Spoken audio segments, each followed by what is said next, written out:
Most people believe that the greatest heroes are those who win every battle, but the truth is quite different. True warriors are those who challenge the impossible, even knowing they might fall. And no one in Middle-earth embodies that better than Fingolfin. Among all the great names created by J.R.R. Tolkien, few dared to challenge the Dark Lord himself in a mortal duel. Fingolfin wasn't just a king, he was a symbol of resistance, a warrior whose legend has transcended the centuries. But here's the detail that few notice. His greatness came not only from his swordsmanship, but from his resilience, his leadership, and his ability to make impossible decisions. Fingolfin wasn't the most powerful of the Noldor, nor the most brilliant. That title belonged to Feanor. He also wasn't the most strategic. Maedhros might claim that merit. So what made him the most legendary? Simple. When everyone hesitated, he charged forward. When the world crumbled around him, he refused to yield. And when even Morgoth considered himself untouchable, Fingolfin made him bleed. And if you think this story is just an epic fantasy tale, think again. How many times in real life are we faced with challenges that seem insurmountable? How many times do we find ourselves surrounded by difficulties that appear far greater than us? Fingolfin's journey is not just a narrative of Middle-earth. It's a mirror for everyone who has ever felt small in the face of the impossible. Because in the end, the question isn't whether you can win every battle.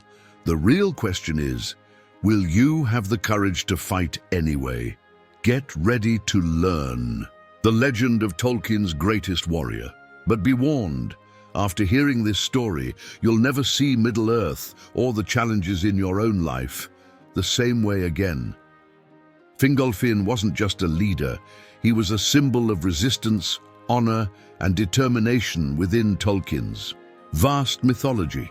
His story wasn't confined to elven politics, it intertwined with the grandest events of Middle-earth. He carried the weight of decisions that would shape the destiny of his people, always balancing justice with the need for action.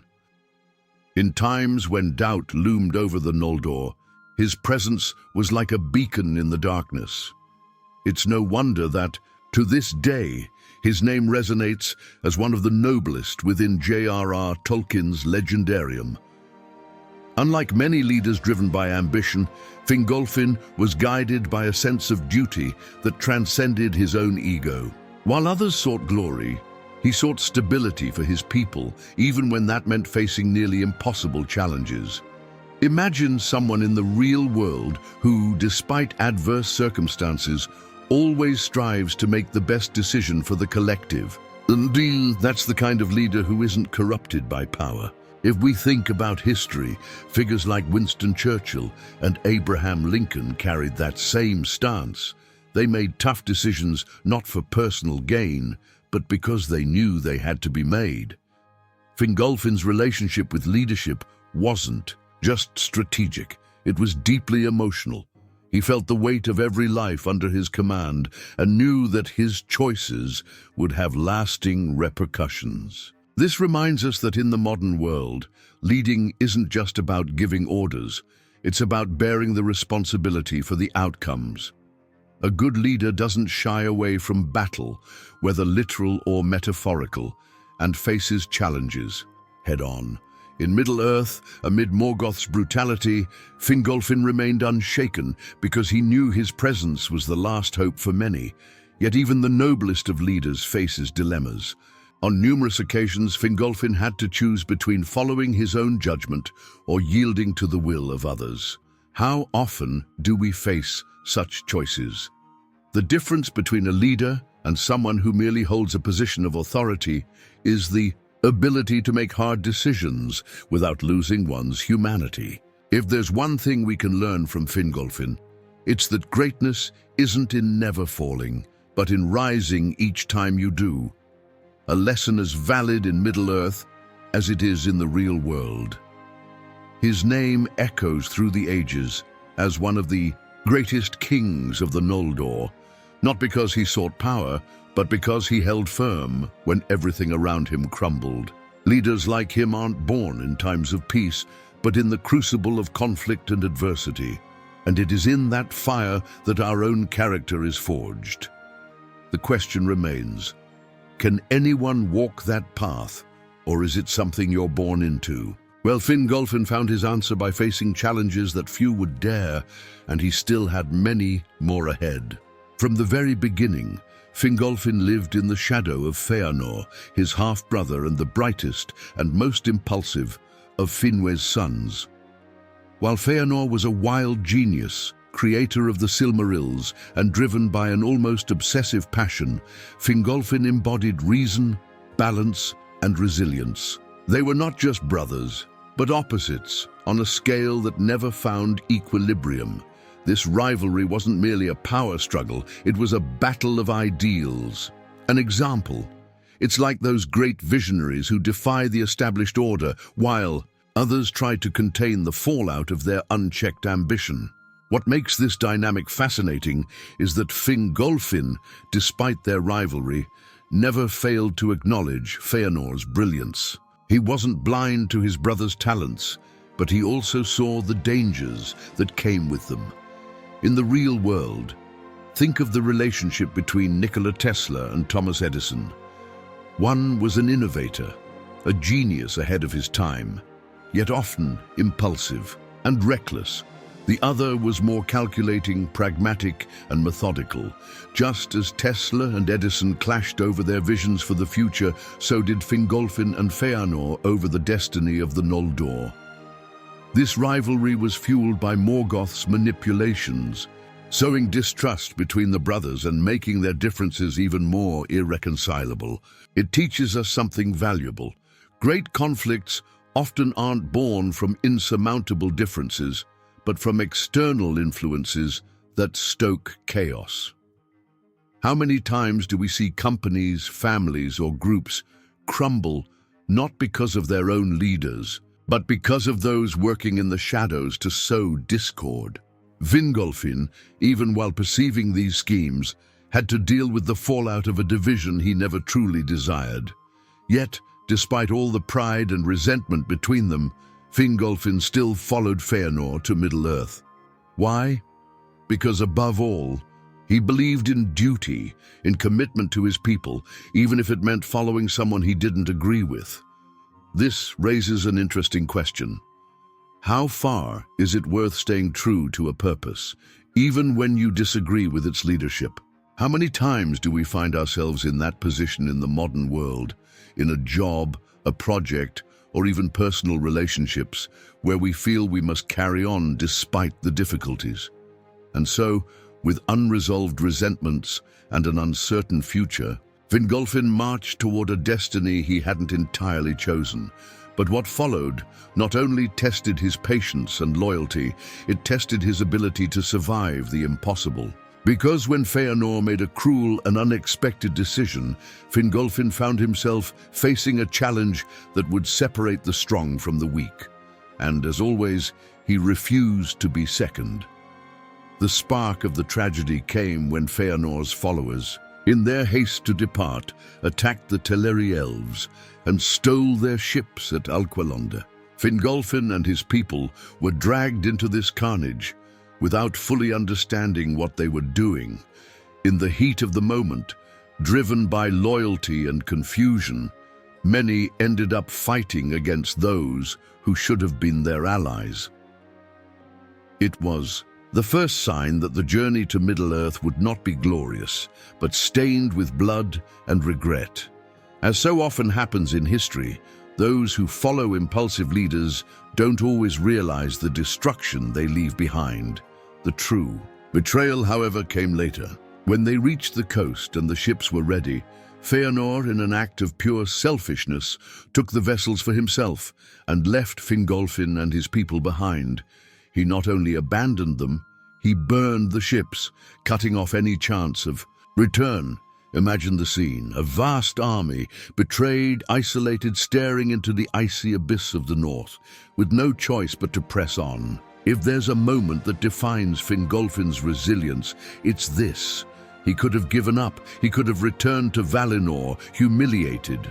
But instead, he chose to cross the Helcaraxë, the deadliest of frozen lands. The Helcaraxa wasn't a simple crossing, it was a death sentence for the weak. Crumbling glaciers, piercing winds, endless nights devoid of hope. Many fell along the way, swallowed by cold or hunger, but Fingolfin refused to let his people succumb to despair. Every step was a test of endurance, a reminder that only those who persevere will reach the other side. In the real world, this reminds us of humanity's great journeys. Expeditions to the South Pole, survivors traversing deserts, visionaries facing the impossible without any guarantee of success. True, leadership is not shown in calm times, but in the harshest winter. And it's curious how, even in adversity, history repeats itself. How many times do we see it in life? People left behind, betrayed by those they trusted, forced to take the harder path while others take shortcuts. But it's in these moments that legends are forged. If there's one lesson here, it's that no matter how great the challenge, if you keep moving forward, one day you'll see the light on the other side. Fingolfin emerged from the Helcaraxa stronger than ever, and that crossing wasn't just survival, it was a rebirth, because when he and his people finally arrived in Middle-earth, they were no longer the same as when they departed. They weren't mere survivors, they were warriors forged by ice and pain. And when Fingolfin set foot on the land of Beleriand, he didn't come as a betrayed prince. He came as a king, and destiny awaited him with a spectacle unlike anything anyone had ever witnessed. And then, after countless torments and trials, Fingolfin and his warriors set foot in Middle-earth. But they didn't arrive amidst darkness, for, at the very moment their feet touched Beleriand, the first sun rose. On the horizon, what had once been a land under Morgoth's shadow was bathed in a golden light never seen before. Fingolfin's arrival was not just a triumphant entrance, it was a milestone in the world's history. It was the beginning of a new era, and he, unknowingly, became a symbol of hope for all those who resisted the dark reign of the Dark Lord. The light of the first dawn in Middle-earth held a deep meaning. It wasn't merely a natural phenomenon, it was an omen. The sun represented renewal, strength, and victory over darkness. How many times in life do we face periods of gloom where everything seems lost, only to discover that the dawn always comes? Fingolfin, after enduring the cruel cold of the Helcaraxa, could have felt worn out and weak, but instead, that sunrise proved that the struggle was worth it. In the real world, people who go through extreme challenges, bankruptcies, defeats, betrayals, usually have two paths: to give up or to use adversity as fuel. Fingolfin chose the latter, and he not only survived, but made his presence known. Mounted on his horse with his gleaming blade, he marched straight to the gates of Angband, Morgoth's stronghold, and struck them with all the fury he had accumulated.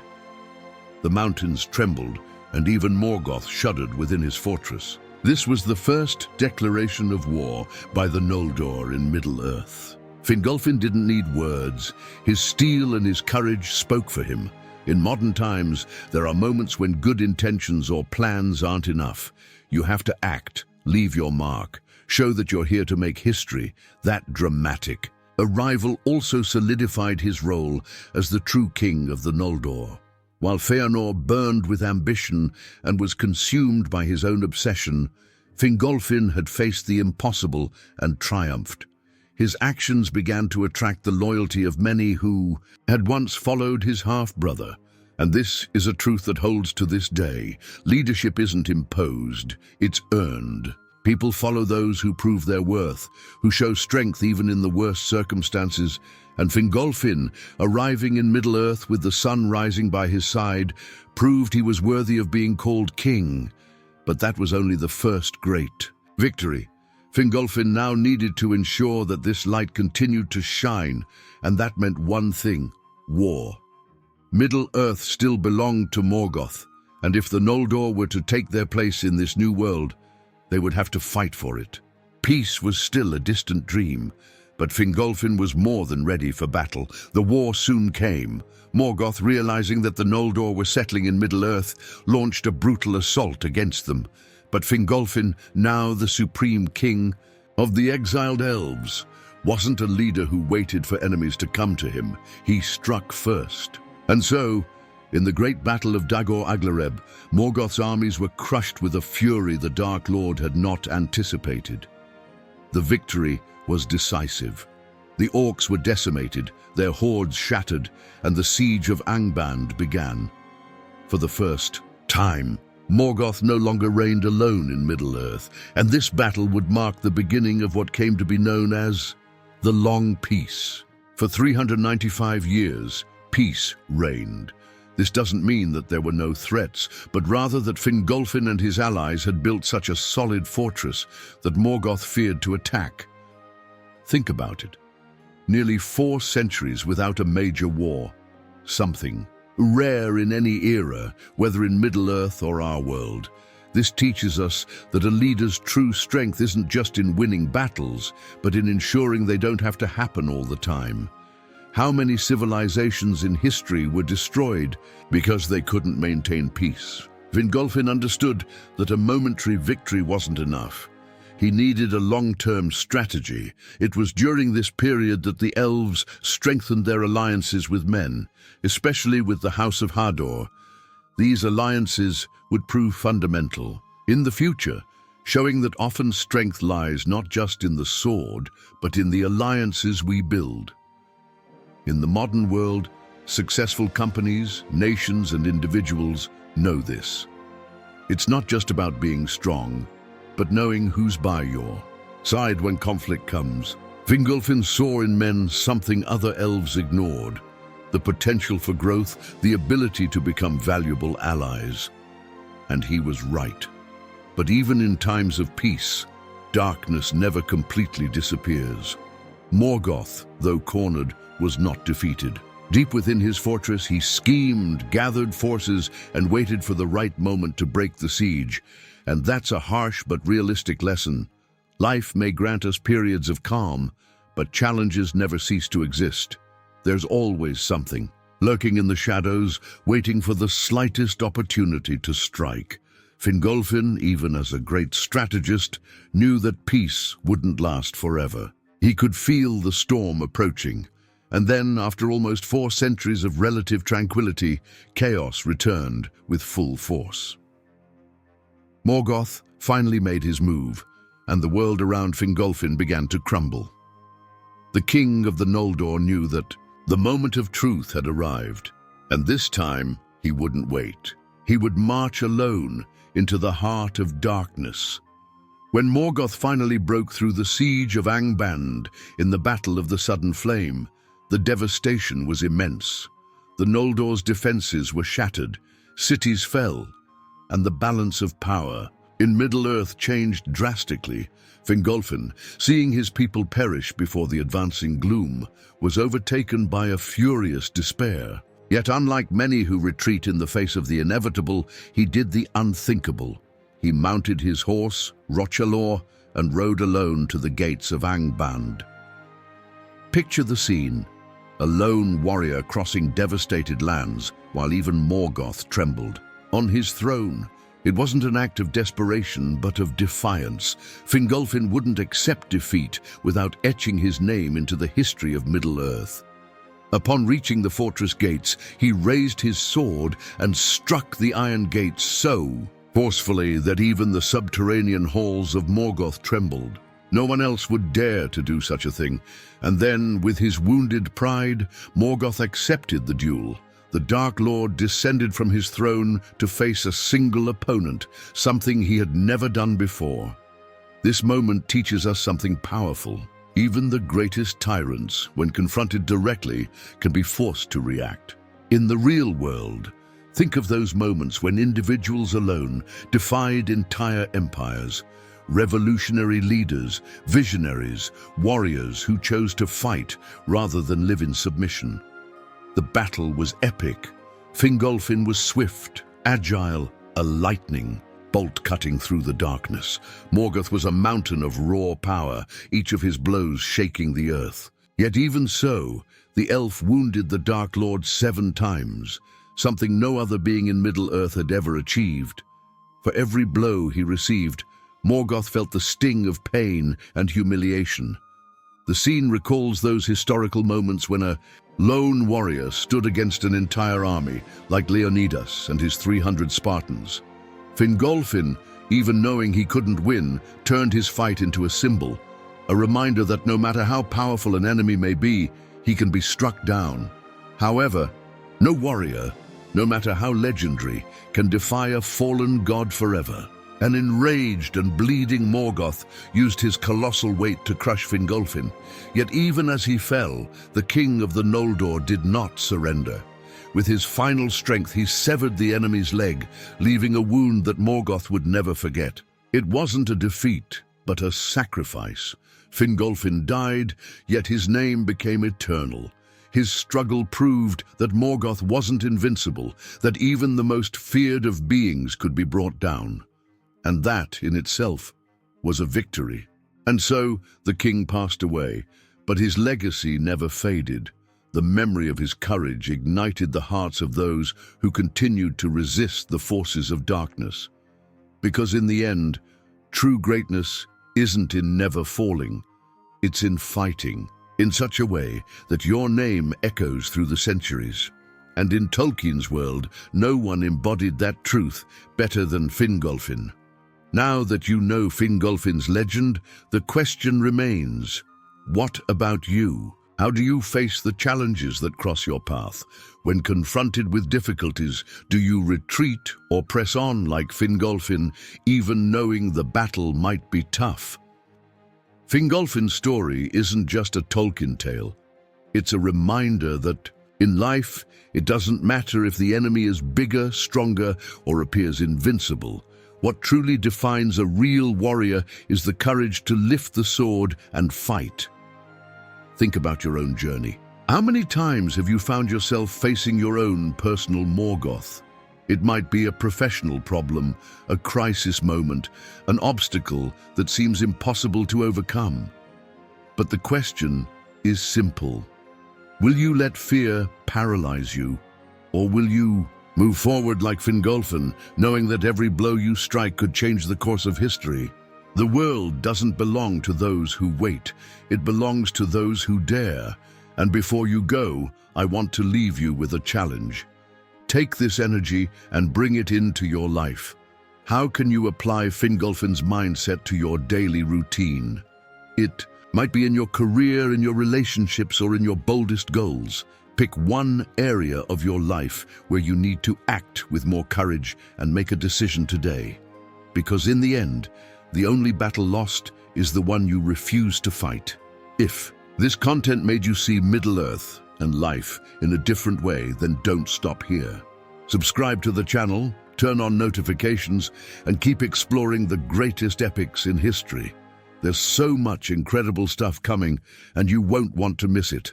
So let's join together to build a true empire of knowledge about Tolkien and so much more.